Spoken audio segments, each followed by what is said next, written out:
जरूर, ये एक सस्पेंस वाली कहानी है जो आपको अंत तक जोड़ कर रखाएगी। एक शाम असद अपने पुराने गांव में वापस आया।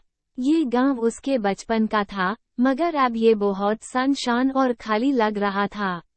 असद ने सोचा कि शायद लोग शहरों की तरफ चले गए हैं, मगर उसकी एक काला यही रहती थी और उसका इरादा था कि वो कुछ दिनों के लिए उनके साथ रहे। असद ने खाला के घर का दरवाजा खटखटाया, मगर कोई जवाब नहीं आया। घर बिल्कुल खाली लग रहा था। उसने पड़ोसियों से पूछा, मगर किसी को कुछ नहीं पता था। गांव में कुछ अजीब सी हवा चल रही थी, जो थोड़ी सी घबराहट पैदा करती थी। रात को असद को सोने में मुश्किल हो रही थी। उसने सोचना शुरू किया कि कहीं गांव के साथ कुछ तो नहीं हुआ। वो उठकर गांव का चक्कर लगाने निकल गया। रात के अंधेरे में गांव और भी ज्यादा खाली और डरावना लग रहा था। मगर एक अजीब बात थी, एक छोटा सा घर जो अंधेरे में रोशन हो रहा था।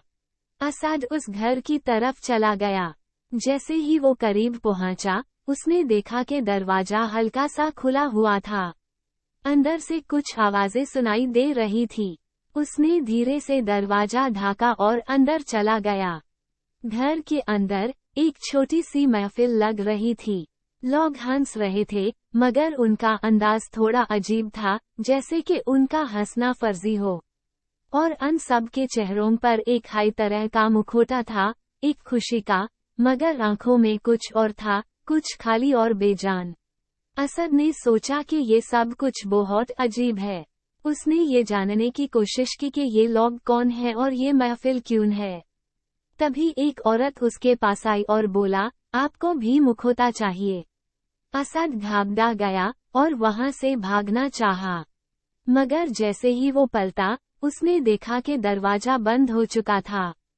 उसकी पीठ से ठंडी पसीना छूट रही थी। उसके आसपास के लोग अब उसकी तरफ आने लगे। हर किसी के हाथ में एक मुखौटा था, जो वो असद को पहनाना चाहते थे। असद के पास अब कोई रास्ता नहीं था।